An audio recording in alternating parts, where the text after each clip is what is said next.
Hey, Nick, Vic had mentioned this is a really good offense for Derek Carr. Do you see that same way as a Yeah, defensive guy? yeah. This is a yeah. They've been explosive. They got good playmakers.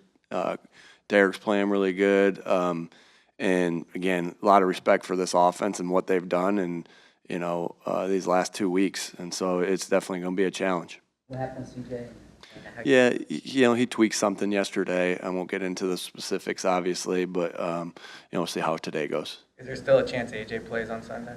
Well, again, we got some time. We'll see how today goes. We'll see how the rest of the we got today. We got a little bit of tomorrow before, and obviously Sunday before we can have to make that decision. And I know he's working. I know both guys are working their butts off to try to get back. If CJ does play, he's an emotional player, obviously. This is, I imagine, an emotional situation for him going back there. What's the message to him?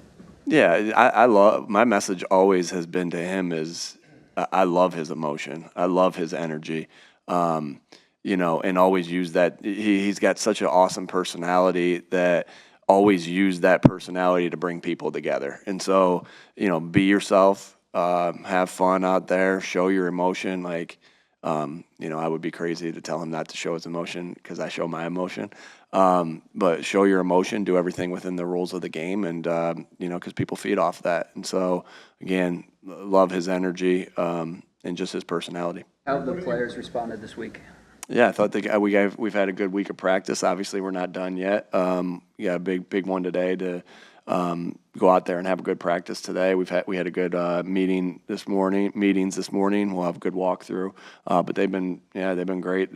Just ready to get back at it and go. And because we know that at the end of the day, all we can control is our habits, and our habits are what's going to be produce our results. So our habits have to be the exact same that they've been, and any process that we have that hasn't been what we think is up to the standard, that's got to even raise too. So you guys have been great. We've had a good week of work. Was there any curiosity to see how the team would respond to this early adversity? And if so, what did you learn about that? Yeah, it wasn't like jumping on to getting a loss to figure it out, but no, I think the curiosity was, I think that happens in camp, right?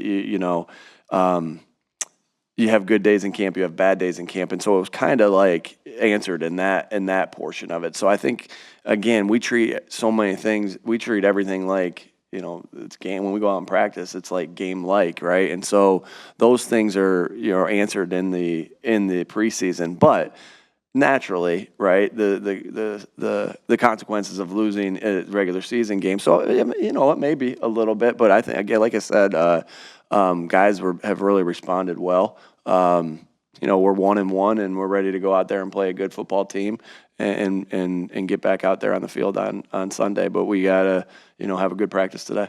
What are you seeing from CJ? I mean, I'm sorry, not from CJ. From Cooper DeJean as far as his readiness to step in if he's needed. Yeah, he continues to impress as he's out there. As far as starting with his special teams abilities, he made a really good play in special. You guys weren't out there still, but made a really good play in special teams yesterday in practice that was showed in front of the team today. He's really had some good reps with the defense. He gets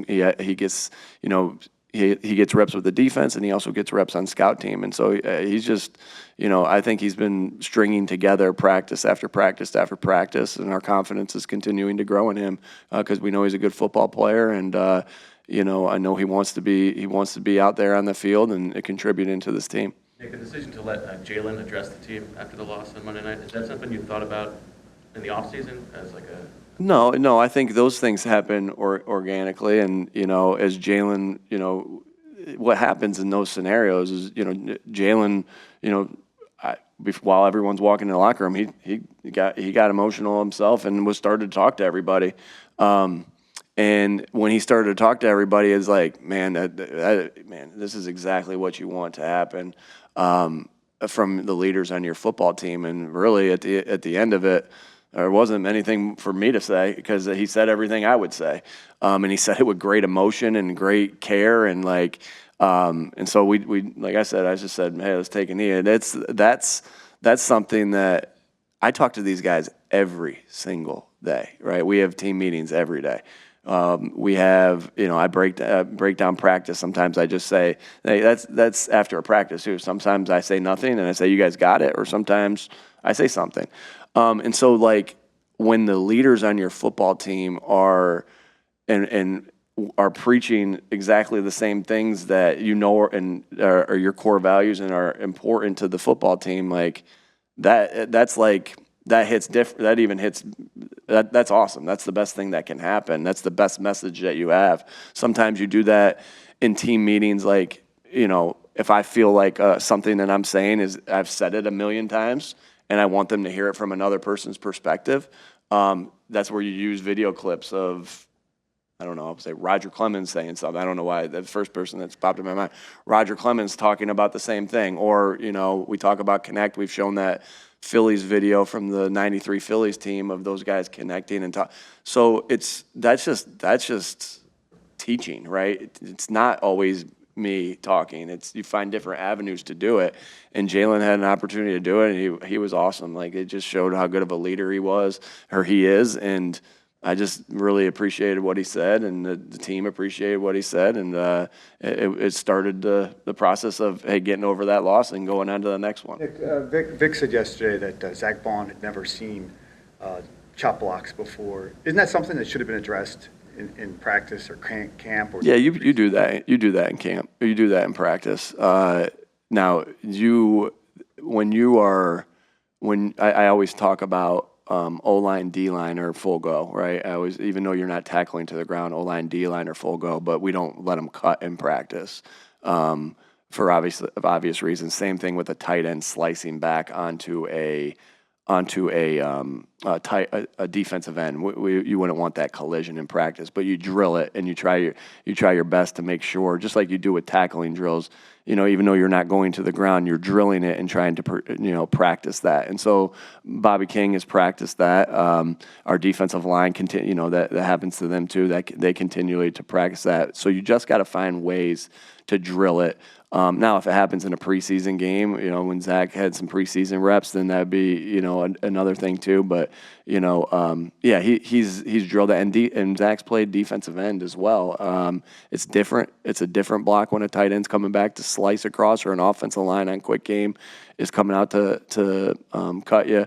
But yeah, we've drilled that, and we definitely, even sometimes you drill things even more if you don't have a good game doing it. And he knows he got cut a couple times, so they obviously emphasized it even more the last couple of days of practice. Maybe that's a challenging place to play down there with the new center and right guard. How do you prepare for that? Yeah, you just try to simulate it as much as you can. Just, again, same thing as like the cut blocks. You try to simulate it. The tackling, you try to simulate it. So it'll be loud out there in practice. Today it's been loud. Our ears are ringing with, from the crowd noise yesterday.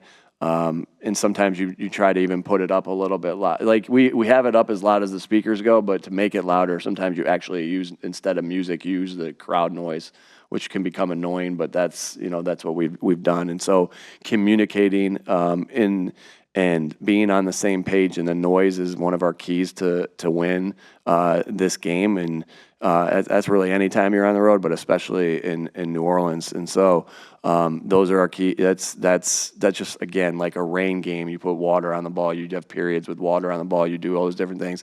It's the same thing in one of these environments. And we've let the noise be even louder. Like, in a game, it kind of goes like this, right? The noise is loud during the play, then it comes down a little bit, and then back loud. We've tried to keep it loud the whole time, so they're constantly having to communicate within that noise. We saw you in the locker room the other day, which is atypical for you.